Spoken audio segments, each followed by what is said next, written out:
Hi everyone, it's Plastic EP coming in from Melbourne, Australia, and we've got Nigel Pearce coming in from the UK, and the UK is all right. How are you today, Nigel? The sun's out. I'm happy. UK is great, and we're all the better for meeting up with you again, Plastic, and doing some more Beatles memorabilia. And as you know, have you got your Paul McCartney tickets yet? No, we're still trying to get it, but not to worry. As I said, we just carry on. And I've got to say, last shows that we did together on your collectibles was fantastic. Well, that was the fresh from Apple, and I found out that the cheapest one of those that we showed last week, because they're all originals, are now changing hands at nearly £200 a go. That's good. So what do you want to show us this week? How's that? One of the original designs done by the Fool in 1968. And they're the ones that did the boutique outside on that corner building. That's right. Well, that's one of their original designs. It's great. They're before their time. They're all from Holland, aren't they?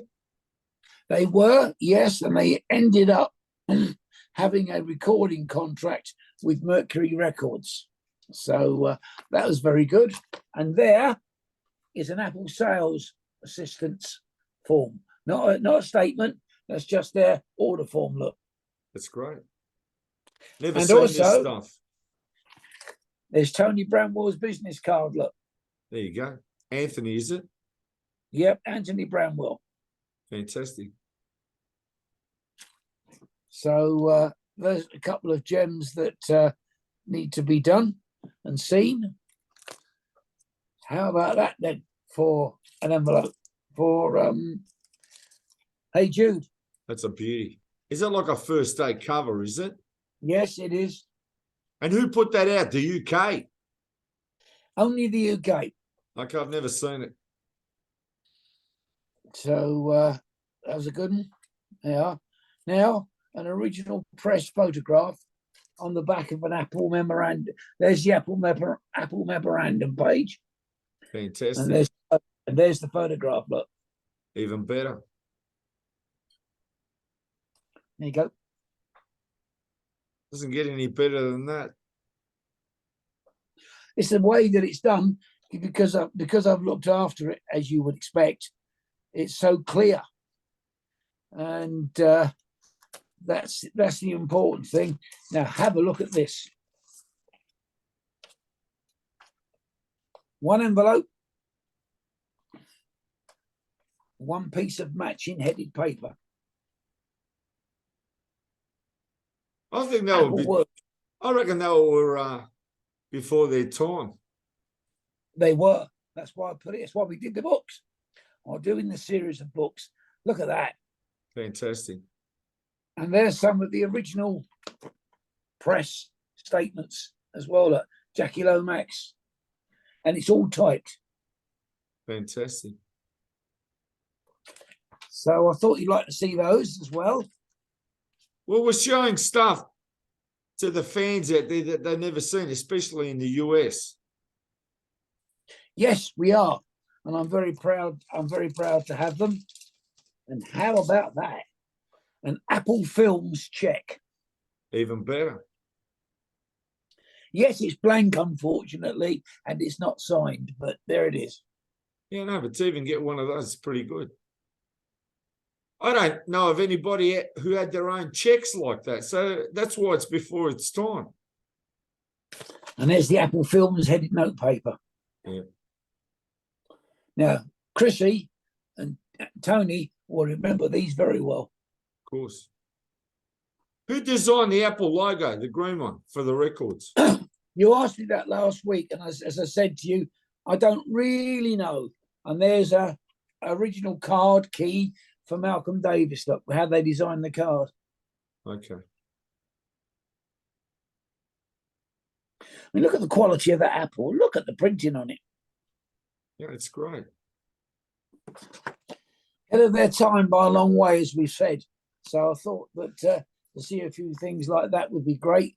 Did you show the last? Did you send the last week's show to Tony and Chrissy?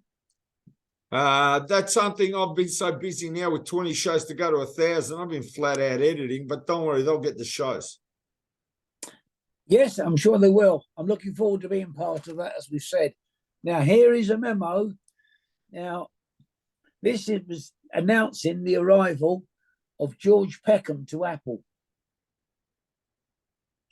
Now, George, he's the person that cut all the Porky and onto the original singles on the pressing, because he was a cutting and pressing engineer.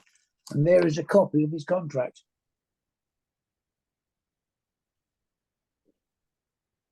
Now, look. It's great. I've never heard of him. So they put everybody under contract, you see. And we go back to 68. Again, from the mainly to the UK only. We have the white booklet for the White Album. Yep, that's great. And there's all the sheet music for the songs written by George Harrison and Ringo Starr. Amazing. Never seen that before. And do you know how much this cost? 3 20. shillings. Was that a UK release, was it? It was indeed. And it cost the princely sum of 3 shillings, which would be, and there's all the words. They put all the words in it as well. That's great. For every song. That was done by George Harrison and Ringo Starr. They also did them for John and Paul as well in the bigger book. But this was, the original press. Look, you see. Fantastic photos. Yeah, and that cost the princely sum of 3 shillings, which equates to, in this day and age, to the princely sum of 15 pence. You wouldn't get one for £15 now, let alone 15 pence. But it was all very, very good. Well, they obviously use those photos in other songbooks too. Oh, yes, but it was their marketing. It was ahead of their time, as we've already said. Look at that. 2 blue meanie envelopes done for Yellow Submarine. Never seen them. And a letter from Beatles and Co., another company that they operated on. And it was somebody trying to send a demo tape to Apple, and they were told to send it on to Peter Asher, who, as you know, was half of Peter and Gordon. And before he left to manage James Taylor. It was the A&R guys, wasn't he, at Apple? That's right, you're quite correct. Here's a real gem. Look at that. Yeah, that's a good one. Apple case, and you open it up on the inside. And there is the French copy of Those Were the Days. Amazing. There's the back. Who signed it? Don't know. I'm not gonna try and hazard a guess. Somebody signed it. Yeah, look, there it is. And because of the distribution was a bit of a mess, you pull out the inside, and it's on Odeon Records because Apple hadn't yet been officially set up in France and Germany. Amazing. So, and the record itself, I don't think it's hardly been played. It is an absolutely immaculate nick. Great stuff. So that's a real rarity in the sense that we have, shall we say, those little bits and pieces, because, until Apple was set up properly and what's the word? Incorporated, they had to do it on the existing contracts. Now here is, here's a memo from the board of Macklin Music. Look, he signed it. McCartney, Lennon, and Aspinall. Yeah. Are they original signatures or not? They're copies, but it's an original copy document. Yeah, okay. That's the Be good if important he thing. had the original one where they signed it. I haven't got one of those, No, unfortunately. but if you had it, you'd be laughing. Now, this, though, is an original copy. Have a look. There is the signature of Derek Taylor. That's good. Look how he's done it in 2 biros. Yeah, I think you buy borrows that had 2 bits on it too. Yeah, look. That's great. I say, Chris, you must see these, but must remember these if she gets the chance to see these 2 shows. So You is must Paul remember- written Paul there? Pardon? Is that a Paul signature? Yep. Okay. That's an original. Okay, great. But I mean, the whole thing that they did, look at it. An Apple memo, and there's a look.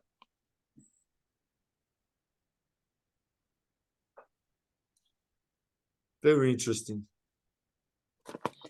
Well, it's all stuff, as you quite correctly said, that hasn't been seen for many, but probably hasn't been seen for a very long time.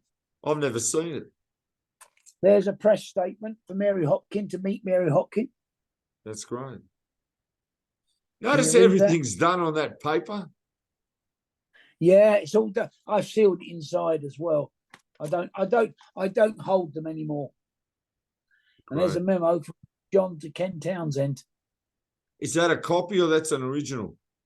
It's an original copy. What it was a I carbon. understand. But if it was the real deal where he signed it, that'd be even better. But look at that. Yes, it would. Look at that. Advert to announce Apple. Right. It says Apple at the top. Yes, it was the avant-garde label. Yes, they had the small apple and Zapple. Look, there you go. Oh, that's it. A is for Apple, Z is for Zapple. Tell me what Zapple is. I know it's a label. Is that John's label? It was primarily for John to put Yeah, that's what I thought. artwork or art of the spoken word. It was people that would narrate, comedians talking. It was that kind of thing, what they would call conceptual art. And that's why the first 2 Two Virgins and Life with the Lions were put out on that label before they shut it down. And just to look at that, an Apple check That's good. with Apple headed paper. They must have been thriving what they were doing, even when they were losing money. Well, I don't think they really kept, and it's not been detrimental to them.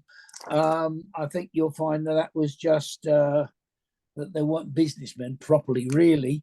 McCartney's become one now, but at that time they weren't businessmen, and I don't think they were keeping a track of the costs that were involved.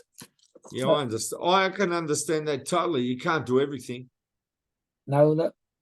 But I'm saying George was very much on the money. Even He as a was. Beatle, he wanted to know where the money was going. Yes, it was. Now, as you can understand, Plastic, when the Beatles were in operation, they were under attack also from critics and people that weren't Beatle fans. So they even had a company situation to combat it, and they called it Lies. Apple Lies. So they could fight everything. You know, they tried to buy an island in Greece. You know about that? That's been on the internet now. Yeah. I knew all about it. And apparently they bought something and the money they spent came back and they made a profit. Yeah. And they also bought an island in Ireland. Did you know that? No, I never knew about the islands in Ireland. Yeah, they bought a little island. I think they paid £20,000 for it. I've got a copy of the receipt somewhere. I'll dig it out and show it to you one day. And did they sell it? Nobody knows what's happened. So there's another mystery there. The island in Ireland by the Beatles. Where's that island now and who owns it? Yeah, promo photograph for Badfinger. That's a beauty. I like the logo there. Yes, very good. Badfinger there. Look. It's amazing.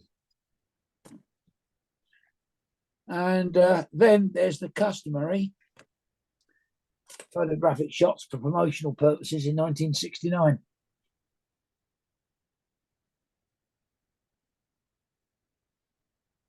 Amazing.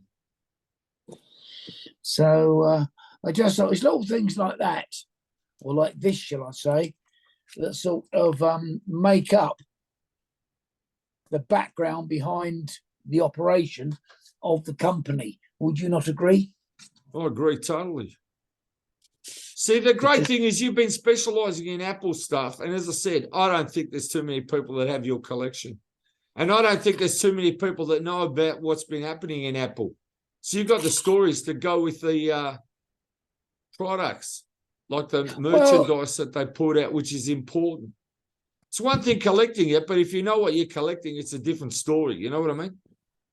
Yes, you've hit what's the word I'm looking for? The nail on the head, in the sense that you fully understand. And I've done it because I'm a Beatles fan, but I thought the situation was that not many people would centralize on Apple, and I've been proved right. I mean, look at that. Yeah, got it. But also want to say now, with your book Inside Number 3, see, volume number 1, you've taken what you've collected over the years, put it in there, and people can actually understand what's going on. That's why that book is unique, as no one's done it. And then you've got your other book coming out now shortly, or you're in the process of writing that. What's happening with book 2? Book 2 will be called Deeper Inside Number 3. And we are putting it together now. It won't come out till probably next year, but we've been able to put together some ideas and also some very more unique documents. I mean, look at that. Great. Now tell them where they can buy the book, Inside Number 3. And have you got a copy with you today, or you haven't? I've got a copy here, but hold on. Show them the book while you tell them where to get it. I can see that becomes a box. Yeah, and that's from the Apple Fan Club. That's unbelievable. You see, just fold it all in. There you go. That goes around the top. It's amazing what they did in the 60s, how intelligent they were to come up with something like that. Yeah, that's great. Obviously, they had a lot of time to work on those ideas. Well, that's right. But the idea was, you see, that when they sent it to people, it was sit on people's desks, so that it would be, shall we say, promoting the Beatles in a very conscious way, because unlike a computer that you've got now, you had the little square on the desk. How about that then? There's some sales figures from Apple for October 1969. Yep. And it says sales, singles. The Radha Krishna Temple in the month of October did 14,050. And the Beatles, Something Come Together, for October alone in England did 1,280,485. It's amazing. Does it say how much money they got out of that? No, it doesn't, sadly. No, but you know what I want to know. Now, this is an important question. Now, I can understand the Beatles are doing Apple, and it's their Apple record company. But what I want to know is, with manufacturing the records and so forth, and having their own independent company, were they making more or less money?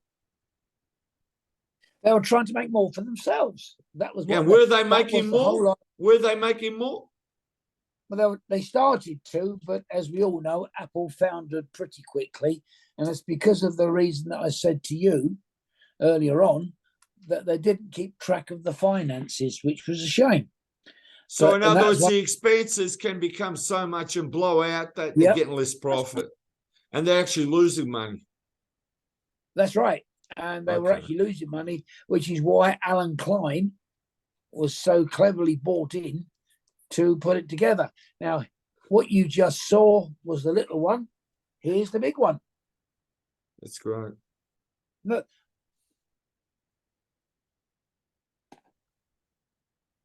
Unbelievable. Isn't it unbelievable in 2023 that the Beatles are selling so much stuff? I can't keep up with this, especially books that are coming out every week. Yeah, and it still all works. Look, You put that into there. Oops, hold on. It's a bit loose. After all, it's 60 years old. Yeah, fair enough. And then you put that into there. Obviously. There it is. And I've Where's got the a freshly- small one? Where's the small one? You got the small one too? That's put away. That's already been put away. All right. I think that's great with making the cubes today. I reckon it's fantastic. Have you got your book there? I can get it in a second. Just hold on.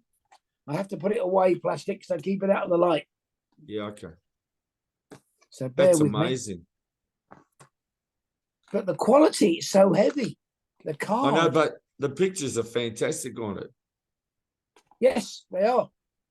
They were. Hold on. That's it. Anyway, look. Put it back in. Tell everybody where they can buy the book and where the website is, and they can look up the book. Yeah, it's www.insideandoutside3.com. And I can actually tell you that the book is being reprinted yet again. That's great. So how many times has it been reprinted? Twice. It's been, is it run the third run now? Yeah, but that's good, isn't it? It is very good. Now look. Couple of Christmas cards. Oh, that's fantastic. Seriously. What's that? 69, is it? Season's greetings. Doesn't say. It's undated. Okay. They could use it 68 and 69. And 70 in 2023. Look at that one. That's that a one beauty. is mint, not been used. Christmas apple. Unbelievable. So, Chris, if you're around, Chris, there's your Christmas card. That's great. I think it's fantastic. What else you got to show before we wrap? Just a couple of things that I think would be very good for you to have a look at. Okay. And hold on, I'll just put those across there because I like things that have, how can I put it, that were special one-offs and that they've been kept, like this one. Another one. Beautiful. There is, now watch. I've never seen these little boxes. Look, another one. You put that inside the top. So did they send these to people and record companies? What do they do? They were promotional items. They were just Okay, they throwaways. could have gone to the record. They could have gone in the record stores. You don't know. That's right. I'm sure some of them did. So therefore, you start with the new apple. You got There's it. one bite. There you go.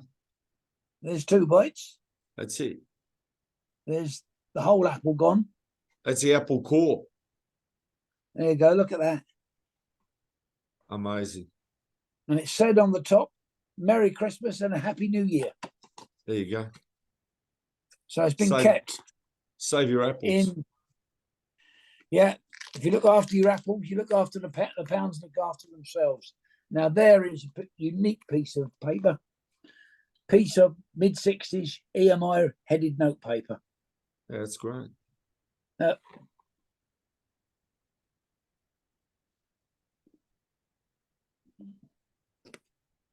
you go. Great stuff. And one other thing I think to show everybody today is, hold on. So I managed to find it for you.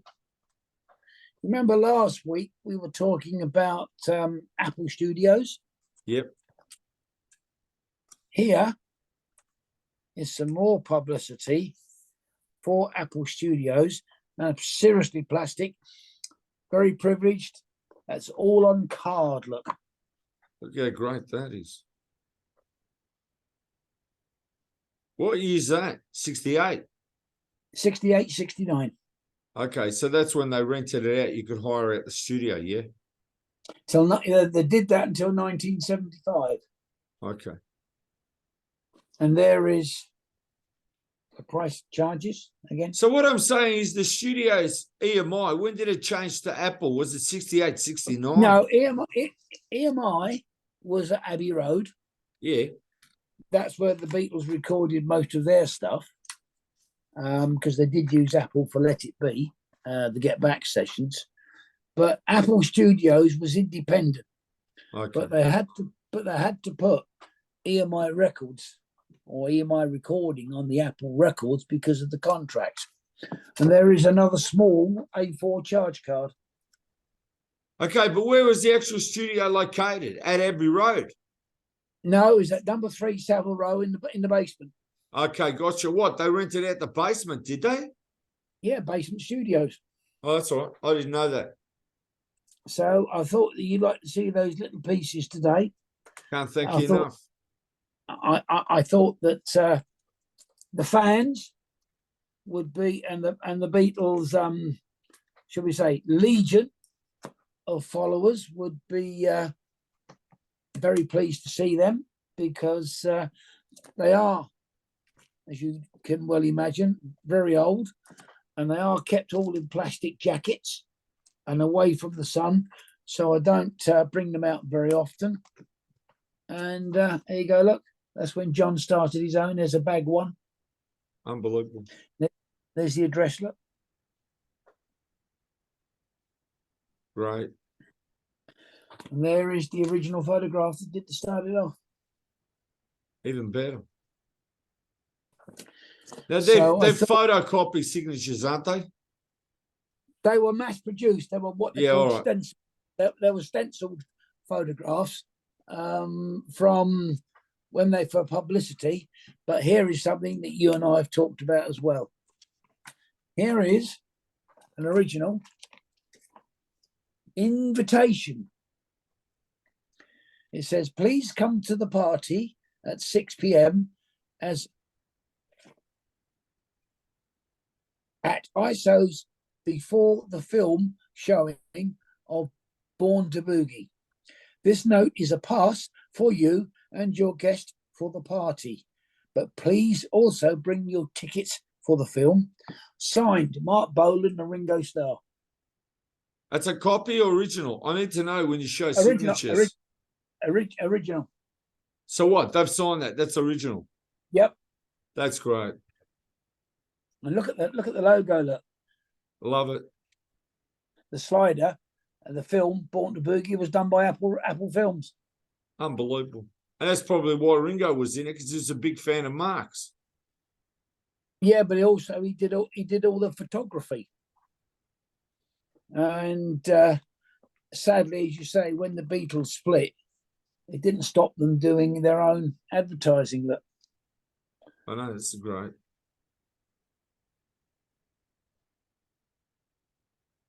It's amazing. Anyway, I thought you'd like to see those bits and pieces today, Plastic. Thank you. Can't thank you again. And what I want to say is keep tuned, because people in America, especially the Beatle fans, they're loving it. There's your payment slip. What is it? A shilling, is it? No, that's a check. And it's a what's name check, because it's gone through the banks, look. Yeah, what's the amount? £96,154. Who'd it go to? It was paid from Paul McCartney to John Lennon. Hey, that's pretty good. What date's that? The 1st of September, 1975. That's a lot of money. And what was that for, you reckon? Royalties? Yep, there you go. There's the date, look. Yeah. Do you reckon that was royalties? Yep, that was royalties between each other for Macklin Music, when just before the contract was duly signed and completed. And obviously, yes, they had to pay each other because they were chairman or co-chairman of Macklin Music. And it just goes to show that even after the Beatles split, the four parties were still very much in contact with each other because of business requirements to sort out the money, to sort out their legalities, etc., etc. So they were still very much in contact with each other. And I just thought that you'd like to see those kind of things, because not many people do. All right, Nigel, I want to thank you so much. we're going to call this a wrap. Keep watching the show. We've got so much stuff to show you. Thank you, Nigel. Just a fantastic collection today. Thank you very much. And obviously, best of luck. How many shows have you got to go to your 1,000 shows? Only 19. 19. Well, I've got 19. I'm looking forward to being there and looking after everything. Plastic, you look well. Great to see you. And don't forget, very soon we'll be back on Popular and Radio and Swindon 105.5 with Forever Gold. And we're looking forward to doing that and getting that rolling once again, my friend. Yes, of course. All right, keep watching the Plastic EP show. And Nigel, you're just the greatest. Thanks again. Thank you. You look after yourself, my dear friend.